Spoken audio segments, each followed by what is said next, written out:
going on, snitch? What the? Snitch. That's what I said. That's not good either. How's that bad? I don't know. It just doesn't sound right. I think you're being a little oversensitive. Yeah, whatever. Oh, whoa. Don't use that tone. Uh-oh. What are you doing, man? Of course, because I can hear you. I can hear you saying that. Jeez Louise, what a waste of my time.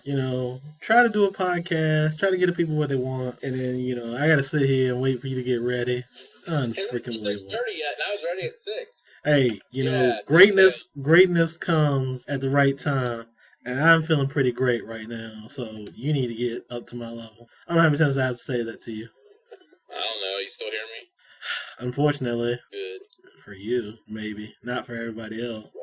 Get that thing in and let's get going, man.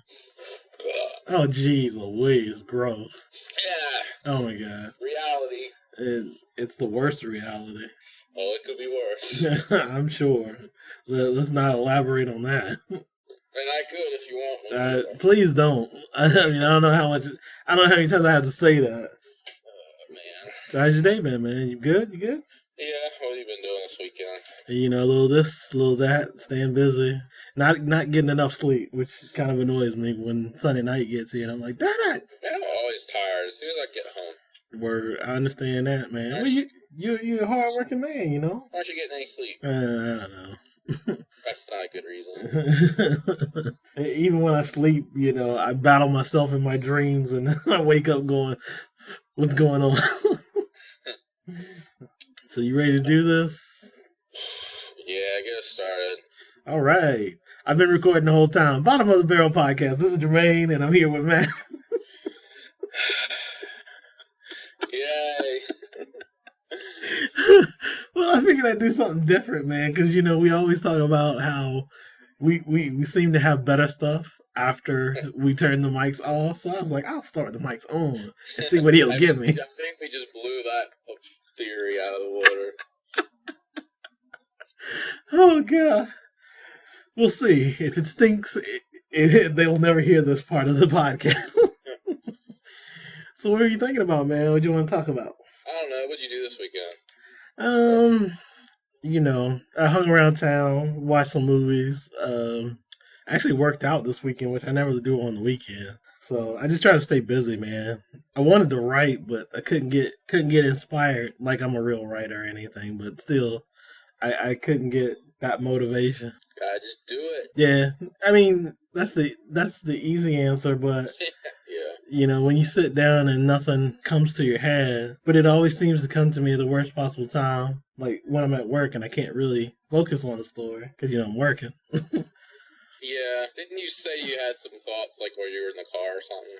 Yeah, I had some joke ideas, and I thought they were pretty solid, but I didn't really write on them. I just kind of was like, I got these 4 ideas, and then, I can kind of just riff on these 4 jokes whenever I get my courage and step up on stage to humiliate myself, whenever that's going to be. You gotta do it. A little humiliation is good. This is just a little humiliation, this podcast. You need a little bit more. I didn't really look at the podcast as humiliation, but I guess it really is. Only occasionally. What'd you do? Nothing. Oh my God. I'm trying to remember. We went to a coffee house last night. A friend of the wife's and her husband. I'd never met him before, but that was fun. Not much. Tried to get to the comedy club, but never made it. I thought about that. I was like, man, this would be a good weekend to go to a comedy club. Yeah. And I've got to find one near me. I'm not sure that this one in Lynchburg even still exists, so that's my goal in the next couple of weeks to get over there and try to find it. Cool. And if not, I'll be driving to Harrisonburg or Fredericksburg or Richmond. How far? That's not too far.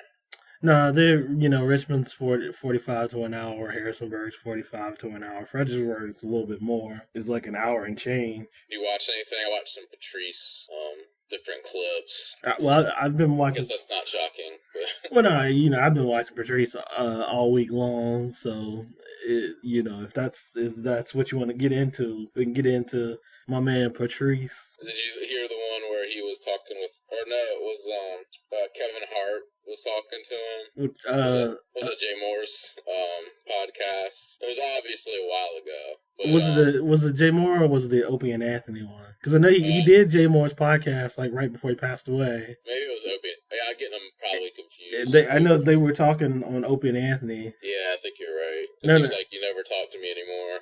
Yeah, that was Opie and Anthony. Because Kevin Hart was telling the stories about Patrice, and Patrice called in.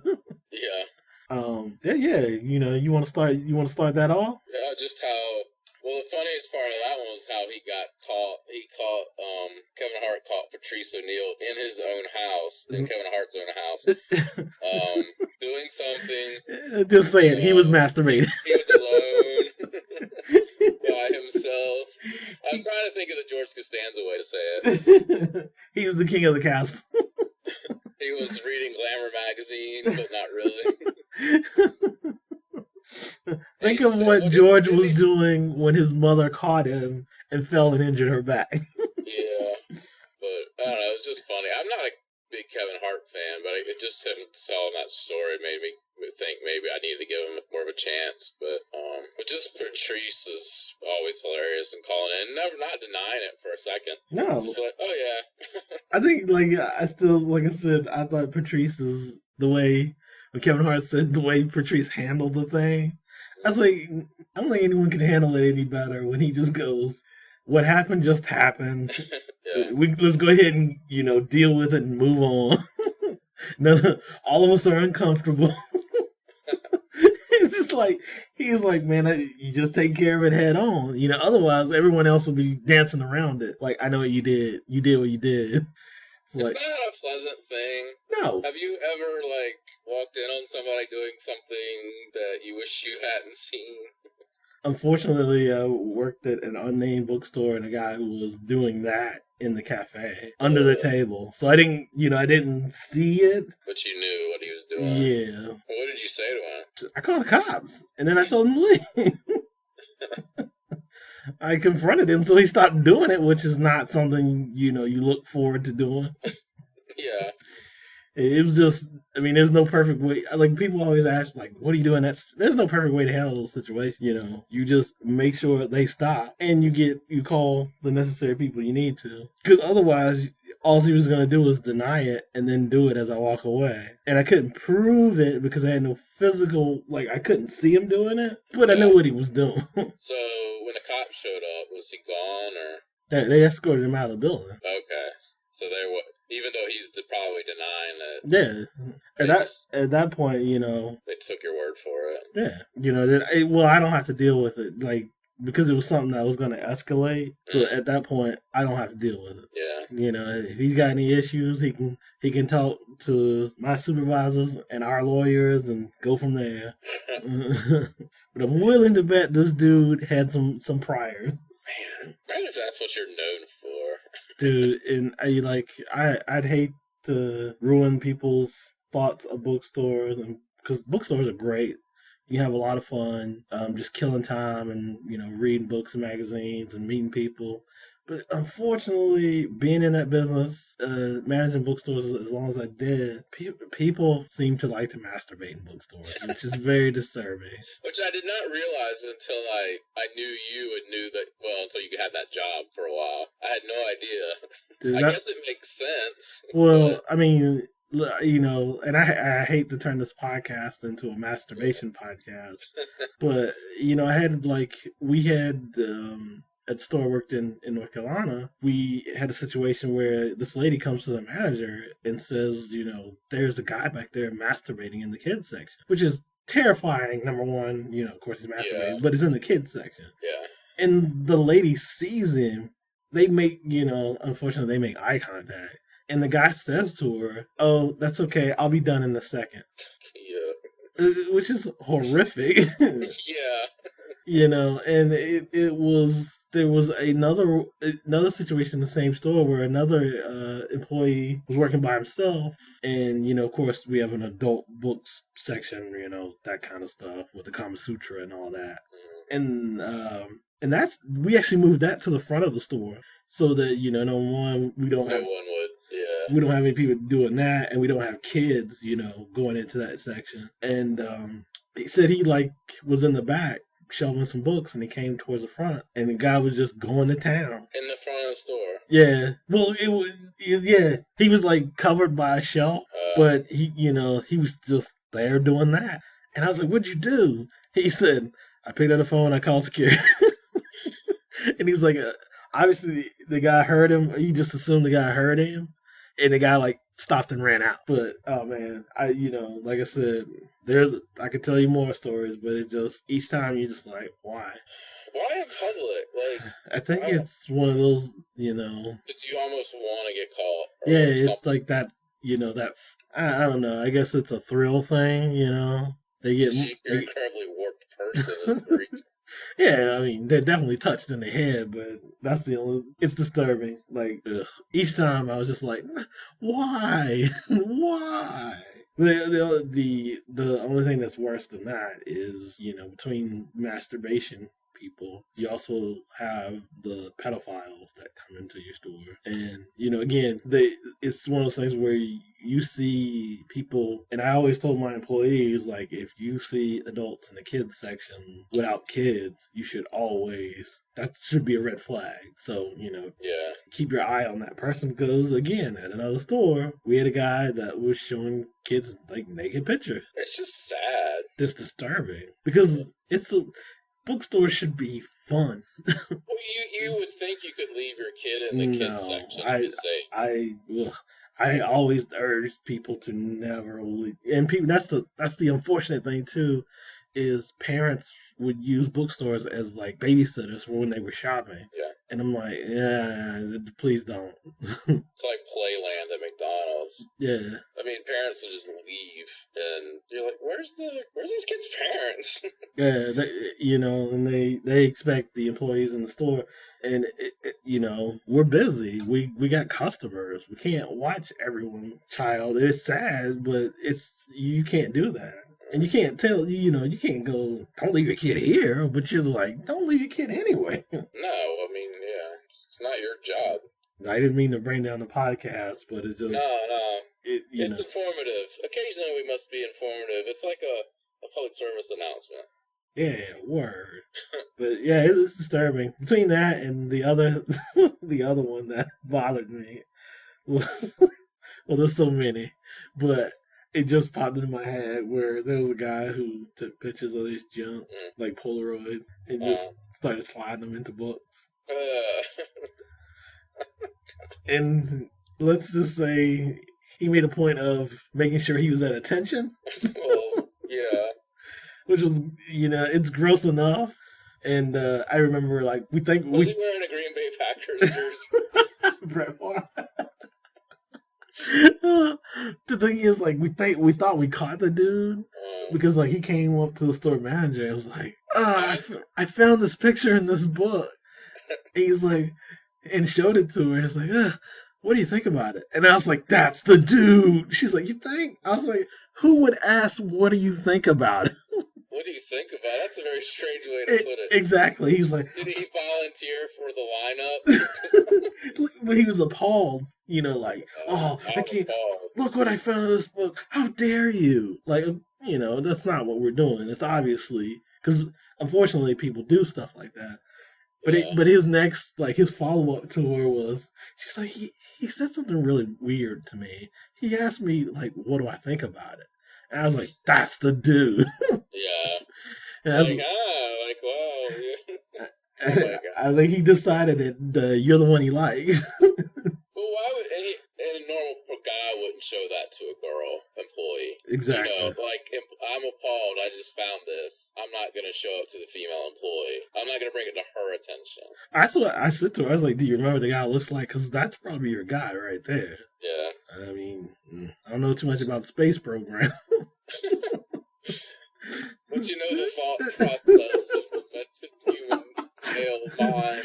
Thanks, Matt. You always know how to compliment me at the right possible time. That sounded like more of an insult than I meant to. It's between that and it's funny how our talk about Patrice O'Neal becomes about perverts and bookstores. Oh my god. But I guess that's a story for another day. Let's get back to Patrice. Was it more about that conversation that stood out to you? I'm trying to think. I'm kind of blank at the moment. What about you? I've watched so many things. Like I rewatched the roast he did of I Charlie Sheen. I just his jokes to me, the more and more I listen to him, Mm, the more and more I'm like, how did I miss out on this guy? And like I said, I always give you credit because you were the one who told me you saw Elephant in the Room and you were like, yeah. dude, you gotta see this. And we watched it. And I was like, this dude is so freaking funny. So it made me go out and look for more of his stuff. And like, I listened to the Opening Anthony's, I listened to him on Mark Maron's podcast, on Jay Moore's podcast. And with each time I listened to him, and watching Tough Crowd and whatnot, Mm, I'm like, this guy, man, he admits a lot that he should have been bigger than he was. yeah. And anyone that follows Patrice knows that Patrice had issues with more or less authority. Authority. Yeah. I mean, he was his own worst enemy in a lot of ways. And that's one of the things that made him awesome, but also one of the things that held him back. If you watch his documentary, they talk about that a lot. But the dude is so funny. I think his jokes are so on point. Like the one joke, again, I can't do it justice when he says, I hate when people try to make me full of shit, like they're full of shit. Mm, Yeah. Even though I'm full of shit, but they try to make me as full of shit as they are. And he's like, that's confusing. And I'm like, I totally get what he's saying because he goes into that joke about the lady being struck by a train and being on the train, and uh, everyone fakes like they're concerned, and then they yeah. eventually start looking at their watch, like, okay, when How is long this does gonna it? be over? How long does it take to scrape this? He was like, just be honest, you don't give a Yeah. shit. And it's true. People ultimately will do that. They will fake their concern. And some people really are concerned. But for the But most part, yeah. people are like, I don't give a shit. I want to get home. Well, there's a lot of false outrage out there. Oh my God. Sit in a room with people after a news story and then have fun. Mm. But I mean, it's that kind of thing because his whole thing was just say whatever. And I didn't realize, because I just mentioned to you a few days ago, like the guy, and I can't say his name, and I probably don't even want to look him up, but the guy that's kind Kane of become, Carter. yeah, that's just become famous almost as much as anything for ripping him off, ripping Patrice off lately. Well, dude, did you see he not only ripped off Patrice, it's Chris Rock. God, I forgot. There's so many. It was a large list of people. Richard Pryor even maybe. Mm, And you just like I started to think about it. Like, is it because the people? I'm sure the people that are his fans are young because he's kind of yeah, young, and yeah. they haven't heard of a lot of these. Well, they've heard of Chris Rock, but he's ripping off Chris Rock 1999 and that kind of stuff that they probably never heard. So they're seeing this guy thinking he's like us, but no. Well, to me, what he did was bad enough, but his explanation for the whole thing was what made it 10 times worse. It's like Mencia. Yeah, or I mean, his whole, he's like, oh, I love Patrice O'Neal, and I just realized how can I? He's saying stuff that I think, but I'm just not eloquent enough to say as well. But it's in my brain somewhere, and how can I keep this man's legacy alive? So basically, how he decided to keep the man's legacy alive was say all his routines without giving the man any credit and saying to people who it is, when I know a better way to keep this man's legacy alive. Go buy his DVDs and stuff. Exactly. Or make a video of this is my favorite Patrice O'Neal bit. Yeah. It's such bullcrap. And he again, like Mencia, he didn't acknowledge it until he got caught. Well, I just hope he's young enough and maybe not successful enough yet that this will just end the whole thing. I'm probably being naive, but Yeah, you are. I hate to be that guy because I sat back and thought about it and I was like, without all this stuff out there, how can this guy be successful? And I thought the same thing with Mencia, and he still was. I mean, and even if Mencia was to do a show now, he'd still be huge because there's still a large population that like him. It's like Dane Cook. Yeah. Like for as much backlash as Dane Cook got and still get, if Dane Cook does a show somewhere, it's gonna sell out no time. And Cook has been slightly forgiven. I think Louis C.K. got him off the hook a little bit. And Cook, I mean, you still think that about Cook, but he's kind of slightly, people are coming around. Where Mencia, nobody is at all. The funny thing about Dane Cook, and I think no one really initially said he stole. Eventually they came out and said, well, you did like Louis C.K.'s bits. The backlash was more so, it was more a popularity thing more than anything, at least from the stuff that I saw, where a lot of people didn't understand why he was, why people liked him so much. Whereas that's why I think he has a better chance, again, where it wasn't as bad for him. He's not going to get the movies and stuff that he was getting, like at one point, but he's still able to go out and sell out shows and, excuse me, whereas Mencia, it was 10 times worse. But even still, I think if Mencia came out and did a show, people are still going to go see him. Yeah, and you hear people like Rogan say, oh, he's done, or, I mean, a local comic friend of mine is like, oh, but he's done, he's over. He's really not. No. He still can, he's not as big. He'll never be as big as he was. No, not at all. But he can still go out there and tour and draw a crowd. And half of them don't even know the controversy. They just kind of half remember his name. They'll go see him, and he'll make a decent living. Way better than most, way better than 99% of the people trying to do it. Well, the one thing people underestimate with Mencia is that he, the large portion of his fan base are Latino. They're going to go see him regardless. Yeah. I mean, it's just the way it is. It's like Dane Cook's fans. I say the same thing. A large part of his fan base are women and young, usually typically people in their 20s tend to like him a lot. Those people don't give a shit. Yeah. Your fans are your fans. It's like, think about it, as much as people trash Ashton Kutcher, but yet Ashton Kutcher's still around, still doing his thing. When the first time I ever was introduced to Dane Cook was by a young female who was in a group of people, and she brought in his DVD and was like, you guys check this guy out, and she was laughing. I mean, everybody, I guess, was kind of enjoying it, but she was like hysterically just into it based on his mannerisms and his spastic nature. Even more than anything he was saying. That's his deal. It's like, A, he's good looking, and B, look how crazy he acts. And it wasn't really, I don't think she could have even told me many jokes back. It was just kind of interesting to me. No, trust me, like, when he was exploding, the majority of the people that I talked to were girls, and I started to see it. And I remember, like, for me, I remember the first time I even heard of the dude was I was watching HBO one day, and they were like, Dane Cook, Vicious Circle. And I was like, who the hell is Dane Cook?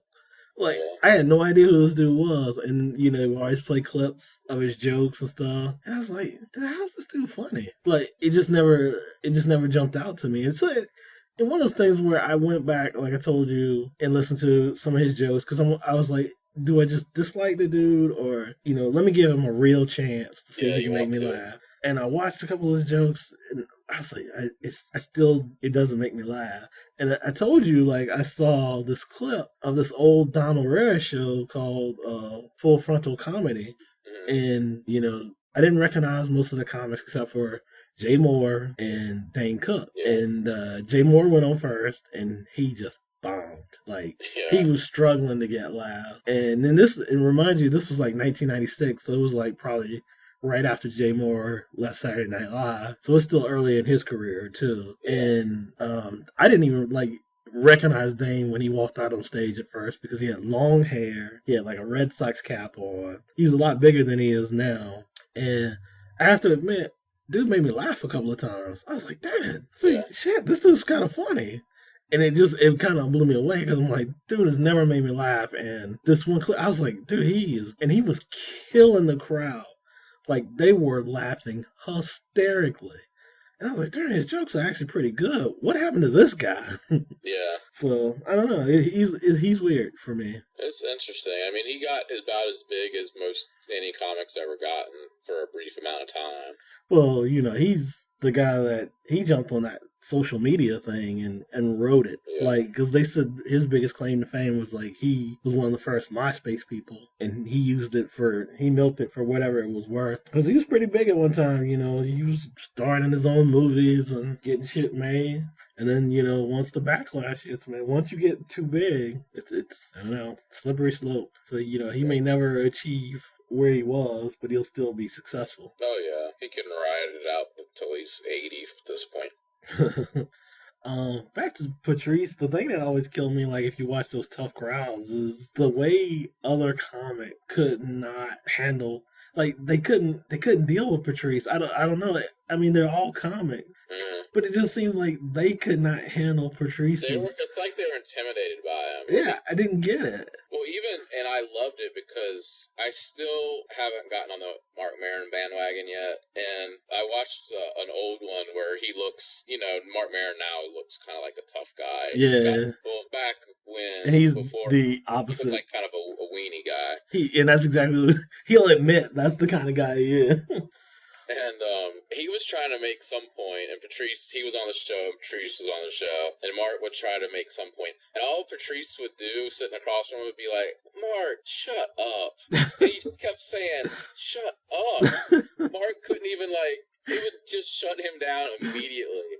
And he would win any argument just by his tone, the look of, total exasperation. Like, Mark, you're an idiot. And that's all I have to say. And you didn't even have to really. And you could just tell there was this intimidation thing going on. Yeah, I mean, and I don't like Mark. I don't like Mark Maron at all. I do like his podcast. I even think his show is pretty solid. There are things about the show I don't like, but I think all in all it's pretty good. Yeah. There's something about Patrice, and that's why I don't know if you watched the one with Pat Cooper that I sent you. I thought that was the best one by far because he makes a point. Because he's like, people, the biggest criticism of that show was people hated Patrice. And they said, nobody else can get their opinions out over Patrice. And he's like, Pat Cooper was on the show. Pat Cooper said anything he wanted to do. See? And that was the thing. Pat Cooper was the only person that never backed down. He said what he was going to say. And guess what? Every time he spoke, Patrice didn't say a word. Well, I think if he respected you and wanted to hear it, did you see when Jackie Mason was on? Yeah, Jackie Mason got pissed.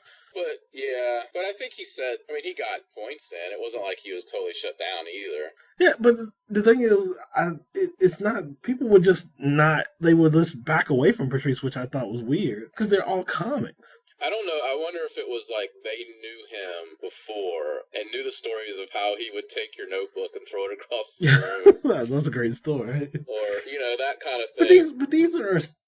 But these aren't, those were like open micers that he was fucking with, or people, that were coming up. These are people that are established. Some of them were more established than he was. Yeah. Oh, yeah. Which kind of. Jackie Mason's a legend. He's like Woody Allen territory. He's about as big as for an old guy, and you think would not be bothered by anyone.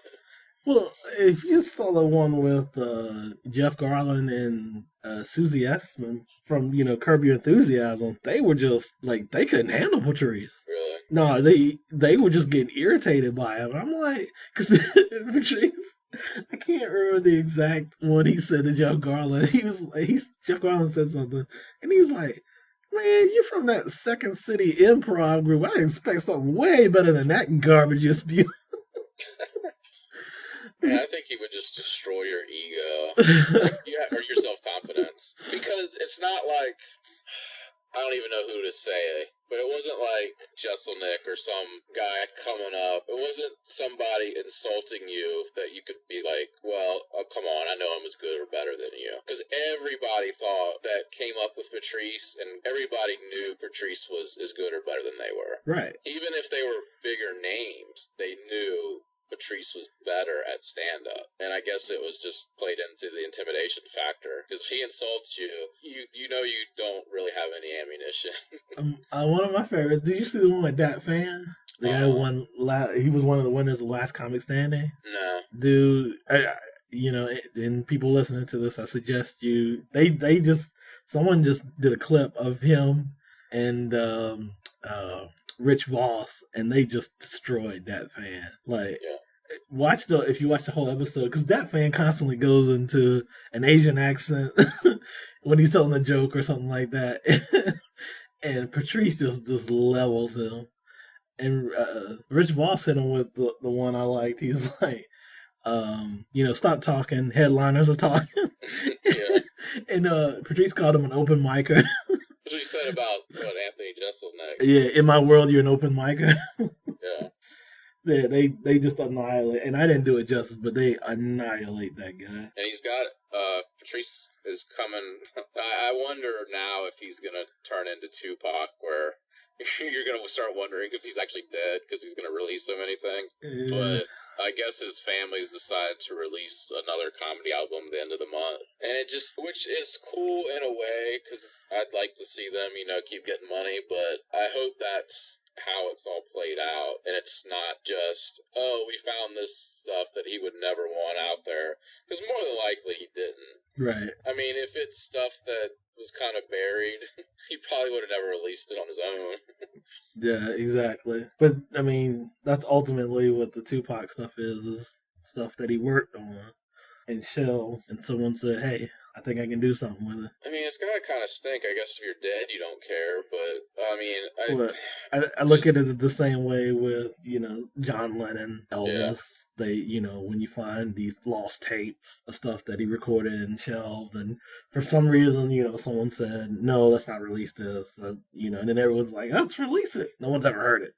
Well, you gotta assume they might not have wanted it released. Exactly. And for whatever reason. And with comedy, it's so much of, I'm going to try this out, and so much of the process, it's like, so much of the process gets recorded. Right. As if John Lennon was going to a different club and doing like 45 seconds of a 4-minute song, and then another club trying out another 45 seconds, and finally getting it all together, but people just put the crappy process together. Oh, now let's put this out. Yeah, it's like when you see something and they're like, ooh, studio sessions. I'm like, well, those aren't always the best things because they're like you said, they're working on stuff. So they're trying to get a rhythm or a melody down, and you're just like, ugh, that sounds terrible. But that's the beginning stage of.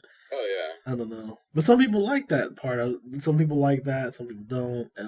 It's interesting, like to see the creative process.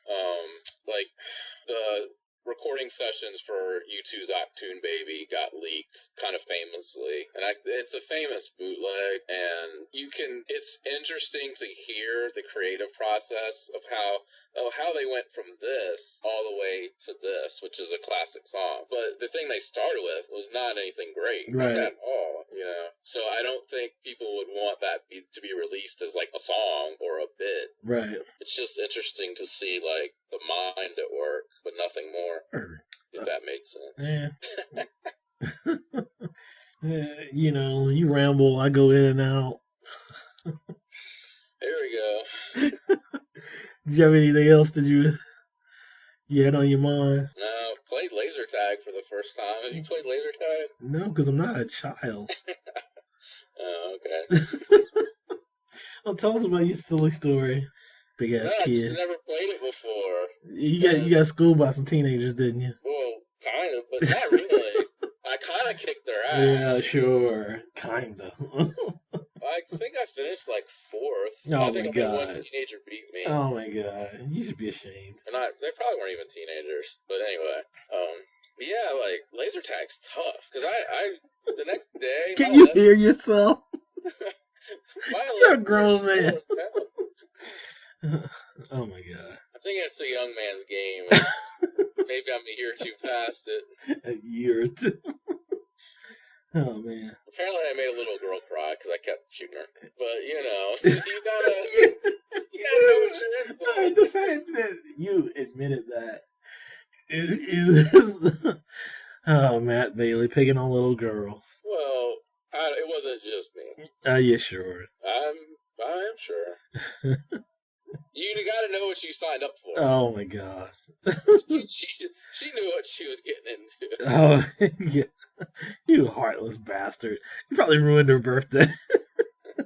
Gotta grow up sometime. Girl's got emotional scars now. She's gonna become a stripper later. No. You see any movies lately? Nope. I'm trying to. What did I see? I'm blanking. Duh. Hey, apparently not. What did you have? You seen anything lately? Yeah, I watched quite a few movies. I saw. Damn it! Now I'm blanking. What the hell did I see? I finally watched a movie that people have always told me was funny, and it was a big steaming pile of dog shit. What was it? Step Brothers. Oh, Have yeah. you? I never had any desire to see it. Well, I needed to watch a comedy because all the other movies I'd watched were serious, so I just needed something funny, and and I'll leave it at that. Feel free to hate me for hating Step Brothers, but that movie is garbage. I did watch. I finally saw Lolita. Kubrick one. Yeah, What'd you think? I thought it was pretty good. Disturbing subject matter, Yeah. but all in all, an entertaining film. I saw Match Point. Match Point. Yeah. The Woody Allen one. Yeah. I really like that. Dude, I liked it a lot. Yeah. That's like my favorite Woody Allen movie. Me too, and I haven't seen many, but I was like, whoa, man, maybe I was all wrong about Woody Allen. No, that's totally different from what he usually does. Well, and I think one of the bonuses for me is that he wasn't in it. Yeah. And he had your girl in it. Well, I mean, that's kind of what she. It was like two people drew me to watching the movie, and I was like, yeah, because I like Emily Mortimer. Mm-hmm. So I was like, Scarlett Johansson, and I was like, well, then I might check this out. And then it just turned out to be a way better film than I thought. Yeah, I look at Woody Allen as just a dirty old man who's like, he is what he is. Scarlett Johansson is hot. I'm gonna start putting her in my movies, and well, I just still think it's funny. Did you listen to Jason Biggs on the J Moore podcast? No, I haven't listened to that one yet. When he talks about, because he was in one of Woody Allen's movies. Okay. And, Woody Allen cast him, and, he's all excited and stuff. But Woody Allen casted him thinking Jason Biggs was Jewish, but Jason Biggs is Catholic. Ooh. And Woody Allen didn't know it. And, like, Woody Allen, I guess he found out, like, after he Did he get mad that he was wrong? Yeah, he said, like, Woody Allen stopped talking to him. It was very bizarre. Like once he found out, and this is like, after they started shooting the movie, like, he was like, everything totally changed. That's bizarre. Yeah, it's so weird. I would probably have assumed he's Jewish too. Yeah, I think everyone did. Found out. Yeah, I thought the same thing. And when he said he was Catholic, I was like, whoa, that's what you get for assuming. Yeah, I wouldn't like shut down talking to the dude. You could still play a Jewish guy if you needed him to. It's so bizarre. But yeah, I saw. The reason why we started the podcast late, I was watching a movie. I just finished watching Internal Affairs. Was that good? I liked it a lot. Have you seen it? Which one is who's in that? Richard Gere and Andy Garcia. Yeah, that's the one I was thinking of. I don't think I've seen that one. A friend of mine every time I saw him was like, have you seen this? And he would always bring it up, and I'm like, dude, you talk about this movie all the time. He's like, dude, watch it. And it just so happened to be on the Sundance Channel, and I was like, I'm going in. I was like, damn, he was right. I see why he likes this movie. I saw another one that caught me off guard. Have you seen the movie Why Stop Now? It sounds familiar, but who's in that? I'll say no. Jesse Eisenberg, whatever his last name is. Melissa Leo, and the great Tracy Morgan. Really? Yeah, I would probably remember that. Dude, and Tracy Morgan is awesome in the movie. Really? Yeah, it's like, dude, who is this guy? Because I mean, it's partly part of him being himself, but actually he plays his part really well to the point where I'm like, dang man, I'm happy for Tracy. But all in all, it's a good movie. I think you definitely would like it. Yeah, everybody's awesome in it. Cool. But yeah, that's pretty much all that I've seen lately. Like I said, 4 really good ones, and then that steaming pile of dog shit. I did see Casablanca 2 nights ago. How was that? Free movie downtown. How was that? That's one of those movies that I want to see just because. And that's why, that's kind of why I saw it. As a film fan, I'm like, how have I gone all these years without seeing this movie? And part of it is it's so famous. Right. Same here. You kind of already know what happens. Right. Like I knew how it ended, Right. and I felt like I'd already seen it, even though I never had. Right, because people talk about it so much. Yeah, and you always see clips of it. It's Like, referenced in every movie, every TV show. I mean, there's so many lines in that movie that are famous. But it was good. I mean, I was still entertained by it. Just so many lines, phrases that we use now that have come out of that you might not even think of, like The Usual Suspects. That the whole line came from Casablanca. Oh, really? Yeah, like round up the usual suspects, and I don't know. It's definitely a well written script because just when it needs to, it can have a funny line in it too. So I kind of get why is a classic. But yeah, I mean, I don't think Ingrid Bergman was much of a catch other than she was just really really hot. but as a person, like I mean, not many spoilers, but my wife afterwards went, "Oh, Humphrey Bogart was too good for her." And he's not a great guy, but in a way, you're like, yeah, I think you're right. He probably was too good for her. That's so funny. But so one more classic film down that I probably should have seen about 20 years ago. Yeah, but I mean, I think you probably appreciate it more that you've seen it now than I don't know. I think there's something to be said for that. Seeing it maybe at a later time. Yeah. Because I can, there are tons of movies that, like I said, a film like Lolita 10 years ago, I'd have been like, it's black and white and from the 60s. No. But I think that was kind of the appeal to it, is that it was an older film and it wasn't what I was used to. And even when I didn't even realize it was in black and white until I started watching, I was like, and there's a part of my brain that as soon as it came on, I was like, and then, like I said, I think it was like, what, 1962 when it was made. And I was like, so I didn't initially think I'd be able to make it through it. Well, that's the funny thing is with Casablanca, it's the opposite, where my wife hasn't seen many older films at all, and she was asking me, "Do you think I'll like it?" It's like, probably. I mean, there's a better chance than you.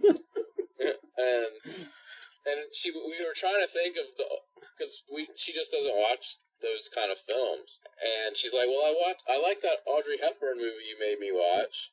Which was Roman Holiday, which is a total. So now you watch a lot of Audrey Hepburn movies. Hey, Audrey Hepburn was hot. So. I'm just messing with you.